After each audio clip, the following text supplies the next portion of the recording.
And I've come to the conclusion, right? In some school districts, the majority of the children will be special ed. I think if we're talking about the American African children, a good deal of them are going to be special ed. If they're in a predominantly Black community, they're going to end up being special ed because white teachers don't want to be bothered teaching. Another reason they're going to be special ed, Black parents have been miseducated to think that special ed helps their children. A third reason they're going to be special ed is due to the funding. In struggling schools, the special ed dollar is the only guaranteed extra dollar you can get. Therefore, schools parasitically exploit the learning difficulties of Black children for money, even when they know there's not a real organic learning disability there. So the hustle is real. More money, more problems is what Notorious B.I.G. say. I would say more problems, more money is the motto of special ed. The worse you make the child look, the more money you get for them. The other situation, if you're talking about a predominantly white school district, they're going to end up in special ed because they don't want them in the classrooms.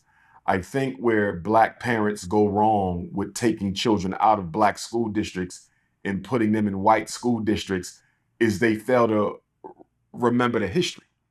Our biggest explosion in independent schools in America took place between 54 and 74. The Brown decision and special ed. White people, after the Brown decision, they decided that they were going to just retreat into the suburb and give their child a private education to keep them away from Black children. So when they ran from the inner city, which was part of the white flight, it wasn't just residential, it was educational as well. I don't want my children going to school with Black children unless my white daughter falls in love with a Black boy. And so in that retreat, they barricaded their children away from ours. So when that Black family shows up in that private school or suburban public school, either or, because you're still showing up in an area where you're not wanted. When you show up, your child is more likely to be special educated or medicated because they're not wanted. The way white people see it, we inconvenienced ourselves to get away from you. And you have the audacity to move out here or somehow make a way for your child to attend school out here. So that agenda to special educate, it quadruples, which is ironic in the minds of a lot of Black parents because on paper, my child should do better out here. They got the highest test scores. They're one of the best schools in the state. They're one of the best schools in the country. But yet they're telling me my child needs special ed. They're telling me he needs psychiatric medication. And my message to those parents is, what else did you expect to happen? White people came out here to get away from you. And here you are chasing them out there to the suburbs to stick your child in their private school or their suburban public school. So what they're going to do, they're going to intensify the special education agenda against you. I was part of a class action lawsuit, Lower Merion High School, Kobe Bryant's alma mater, that was put on by the Public Interest Law Center of Philadelphia. I was one of the expert certified school psychologist witnesses. And we found that they were putting children in special ed for learning disabilities who had no learning disability at all. Not only did they not have a learning disability, they were not even academically deficient. So this wasn't a question of skills deficiency versus learning disability. They were not even behind. And this is another issue I have with this whole influx of special education is that the kids are basically being graduated without doing work for the most part because they're just pushed through. The accountability seems to be very low.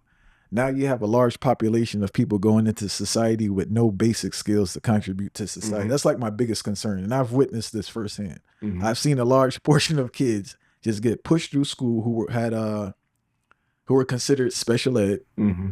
And they don't have any skill set to earn or do anything after school. Mm-hmm. And that's my biggest concern because when you put these kids in the environment, it seems like they really internalize this idea about themselves. Their mm-hmm. confidence is crushed and it hurts their earning potential long term because they themselves aren't putting in work or think they're capable of putting in the work that'll put them in a position to earn long term?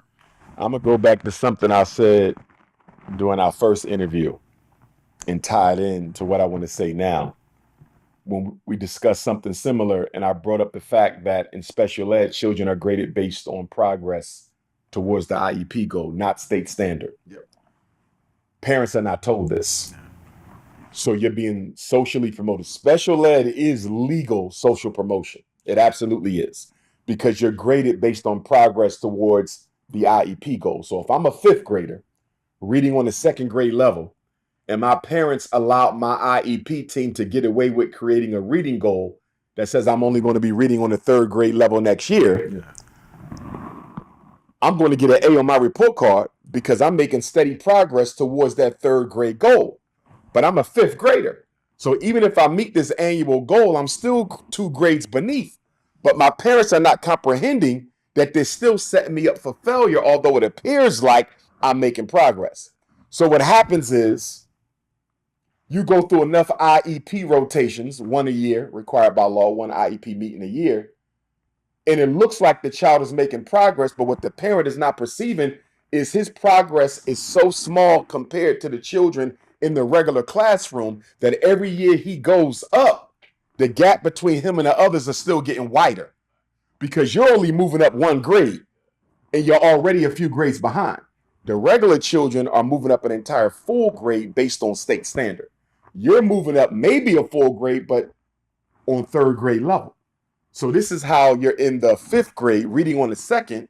You're in the 7th grade reading on the third. You're in the 8th grade reading on the 5th. You're in the 10th grade.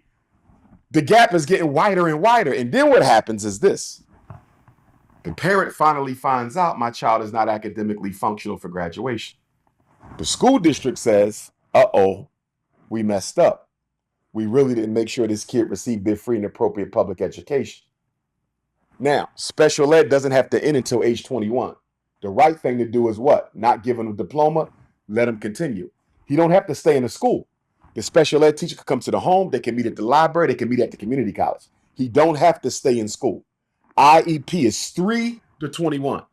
I had this case with Lower Merion. Once again, I'm not sure if this was part of the class action lawsuit. Latino child.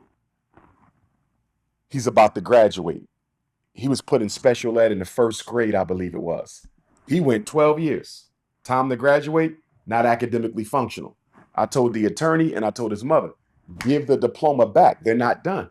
He's 17, about to turn 18. They got 3 more years. Special ed ends with a diploma or age 21, whichever comes first. Your son got 3 more years. Give the diploma back. I don't know what became of that situation, but that was my recommendation, and they did win a settlement from the school district. But my point is this. The school district, when that child is about to graduate, will say, this parent has grounds to take us to due process. They can get comp ed, which means all the money, all the special ed money that was ever given to that child is now due to the family. It doesn't go to the parent in a check. It goes into an escrow. You build a school district for services until you use the money up. So whether that's tutoring, whether that's therapy, whether that's trade school training, whatever you want to do, they owe you comp ed. Compensatory education is reparations for miseducation, right? It literally is. We're going to pay you reparations for damaging your child. Most school districts are not going to do that, though. They're not going to tell the parent we failed your child. They're not going to tell the parent he don't have to graduate. They're not going to tell the parent we owe you comp ed. You know what they're going to do out of guilt and to protect themselves from any legal ramification? Socially graduating. Socially graduating. And sometimes the black teachers who care will socially graduate them because they're looking at the parent, not too concerned. They're looking at the school. He ain't going to learn nothing hanging around here. I'm going to socially graduate him and hope he get his life together on the other side, because the options that are available to me, don't none of them seem promising for this child. So I've seen where the teachers say, listen, Dr. Umar, if we fail him, you know he's not coming back. He's never going to get a diploma. He's not going to take the GED. And by the way, they made the GED even tougher now. So if you want to drop out and just take the GED, it's tough to pass the GED now because they made that more strenuous. Explain real quick how they made the GED tougher. They intensified the verbal. They intensified the quantitative. They intensified the writing requirement. It's a lot tougher now than it was before. And you know why they did this? Because once they had that wave of mandatory graduation tests that swept the country about 10 years ago, when all the states start saying you're going to have to pass a test to graduate, that's when they said, well, they're just going to drop out and take the GED. So they said, okay, this is what we're going to do. We're going to make the GED even more strenuous to serve as a deterrent away from children dropping out and taking a GED and try to earn your high school diploma. So New York, I believe they have graduation exit exam. Jersey, who has the regents? New York has the regents or New Jersey has the regents? I think both of them have a graduation test. Pennsylvania tabled theirs, but I think it's coming back.